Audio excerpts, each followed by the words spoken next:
Hello Jain दोस्तों, इस video में बात करने वाले हैं वेस्ट बंगाल पुलिस कांस्टेबल की न्यू वैकेंसी के बारे में। जैसा कि आपको स्क्रीन पे दिख रहा होगा, ये डब्ल्यूबीपी का ऑफिशियल वेबसाइट है और यहाँ देखिए रिक्रूटमेंट का ऑप्शन यहाँ क्लिक कर देते हैं। उसके बाद यहाँ पे देखिए आपको एक नोटिस दिख रहा होगा जो कि ऊपर में दूसरे नंबर पे आपको दिख रहा होगा 6/3/2024 को, जो यहाँ पे पब्लिश किया गया है। यहाँ लिखा हुआ है recruitment to the post of constable in West Bengal police 2024। तो गेट डिटेल्स पे क्लिक करते हैं। उसके बाद देखिए recruitment to the post of constable in West Bengal police 2024। यहाँ देखिए इन्फॉर्मेशन ऑफ एप्लीकेंट, यहाँ पे इसको गेट डिटेल्स पे क्लिक करते हैं और नोटिफिकेशन को डाउनलोड कर लेते हैं। ये देखिए नोटिफिकेशन डाउनलोड हो चुका है। तो इस वीडियो में बात करेंगे वैकेंसी कितनी है, सिलेक्शन प्रोसेस क्या रहने वाला है, एज लिमिट क्या रहने वाली है और कौन इसके लिए आवेदन कर सकता है, क्या अदर स्टेट के कैंडिडेट अप्लाई कर सकते हैं इसके लिए, हर चीज़ के बारे में बात करेंगे। तो चलिए इस वीडियो को शुरू करते हैं। सबसे पहले वैकेंसी के बारे में दिया गया है, वैकेंसी कितनी है। सबसे ऊपर में आपको दिखाई दे रहा होगा यूआर कैटेगरी का वैकेंसी जो है 1224 है मेल के लिए और फीमेल के लिए 510। टोटल वैकेंसी 1734 है। और इस बार जो वैकेंसी डब्ल्यूबीपी की निकली है, इसमें मेल और फीमेल दोनों को कंबाइन कर दिया गया, मतलब कुछ चेंजेस देखने को मिल रहे हैं। यूआर में टोटल वैकेंसी 1734 है, 1224 मेल के लिए और फीमेल के लिए 510। बाकी अगर आप वेस्ट बंगाल से आते हैं और इन सब कैटेगरी में से आते हैं, जो भी यहाँ दिया गया है, टोटल यहाँ पे 22 दिया गया है, आप इनमें से किसी से भी आते हैं तो आपके लिए वैकेंसी कितनी है यहाँ पे दिया गया है। आप लोग ऑफिशियल नोटिफिकेशन डाउनलोड करके देख सकते हैं, ये यहाँ से भी देख के आप लोग स्क्रीनशॉट ले सकते हैं। अब चलिए नीचे देखते हैं। टोटल वैकेंसी जो है वो 10,255 है मेल और फीमेल मिला के, और मेल में जो है 7228 वैकेंसी है टोटल, और फीमेल में 3027 वैकेंसी है। उसके बाद चलिए नीचे देखते हैं किसका और एलिजिबिलिटी क्या है। यहाँ देखिए एलिजिबिलिटी के बारे में दिया गया है, must be a citizen of India, मतलब इंडिया के रहने चाहिए जो भी इसके लिए आवेदन करेंगे। एज जो इसमें रहने वाली है 18 से 30 साल रहने वाली है। तो एज में भी कुछ चेंजेस देखने को मिल रहे हैं। एज जो है 18 से 30 साल तक के कैंडिडेट इसके लिए अप्लाई कर सकते हैं। उनका जो एज 18 से 30 साल के बीच में रहना चाहिए। और एज जो काउंट किया गया है इसमें 1/1/2024 से काउंट किया गया है। उसके बाद आप अगर बंगाल से आते हैं, वेस्ट बंगाल से आते हैं, तो आपको कैटेगरी के अनुसार यहाँ पे छूट मिल जाएगी, दिया गया है हर कैटेगरी के बारे में। तो आप लोग यहाँ से आप अपना देख सकते हैं, और कुछ भी पूछना तो कमेंट कीजिएगा, मैं आपको बता दूंगा। अब यहाँ देखिए एजुकेशनल क्वालिफिकेशन, ये बहुत ज़्यादा जरूरी है। यहाँ पे ध्यान दीजिएगा आप लोग, खास करके अदर स्टेट के जो भी कैंडिडेट है यहाँ पे गौर कीजिएगा थोड़ा। The applicant must be have passed Madhyamik examination from the West Bengal board of secondary education, मतलब आप वेस्ट बंगाल से जो है माध्यमिक पास होने चाहिए, लेकिन और इट्स इक्विवेलेंट, मतलब आप अगर अदर स्टेट से भी पास हैं तो आप भर सकते हैं, क्योंकि और इट्स इक्विवेलेंट दिया गया है, मतलब वेस्ट बंगाल से या नहीं तो फिर अगर आप किसी भी बोर्ड से पास हैं, इक्विवेलेंट दिया है, आप आवेदन कर सकते हैं। अब यहाँ लैंग्वेज में देखिए सबसे जरूरी बात, जो सबसे इंपॉर्टेंट चीज़ जो यहाँ देखने को मिल रही है, the applicant must be able to speak read write the Bengali language, मतलब आपको जो है बंगला पढ़ने बोलने लिखने के लिए आना चाहिए। ये बहुत ज़रूरी है डब्ल्यूबीपी में सिलेक्शन के लिए। आपको ये तीनों चीज़ आना चाहिए, नहीं आता है तो आपको सीखना पड़ेगा, तभी आपका सिलेक्शन यहाँ हो सकता है। उसके बाद चलिए नीचे देखते हैं।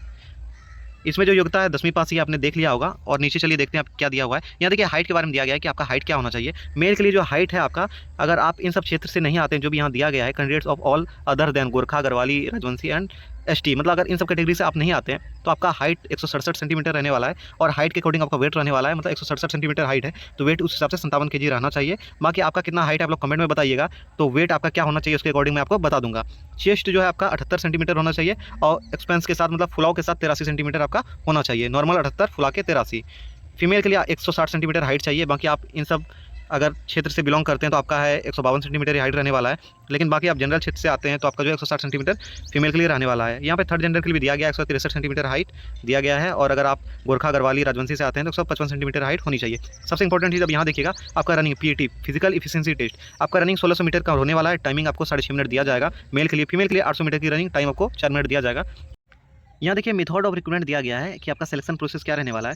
तो सिलेक्शन प्रोसेस में सबसे पहले आपका रिटन एग्जामिनेशन होगा 85 मार्क्स का, जैसा कि यहाँ शो कर रहा होगा आपको भी स्क्रीन पे। यहाँ देखिए रिटन एग्जामिनेशन में maximum marks 85, OMR based MCQ pattern, और 1 घंटे का टाइम दिया जाएगा। 85 क्वेश्चन रहेंगे, ऑब्जेक्टिव टाइप क्वेश्चन रहेंगे, और 4 ऑप्शन आपको रहेगा, 4 ऑप्शन रहेगा, और प्रत्येक क्वेश्चन 1 मार्क्स का रहने वाला है, और नेगेटिव मार्किंग 1/4 की रहने वाली है। उसके बाद यहाँ जो आपको देखिए सबसे इंपॉर्टेंट बात है कि आपका जो क्वेश्चन यहाँ पे बांग्ला और नेपाली में रहने वाला है। Question paper will be set in 2 languages, Bengali और नेपाली। मतलब इंपॉर्टेंट बात यह है कि आपको क्वेश्चन यहाँ जो है बांग्ला और नेपाली में देखने को मिलेगा।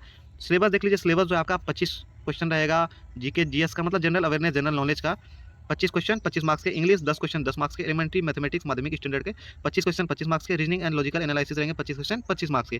तो आपका ये सिलेबस रहने वाला है। लेकिन आपका क्वेश्चन जो बांग्ला नेपाली में रहेगा एग्जाम में, इंग्लिश या हिंदी में देखने को नहीं मिलेगा। साथ ही साथ आपको जो है इंटरव्यू के टाइम तक बांग्ला बोलना पढ़ना लिखना आना चाहिए।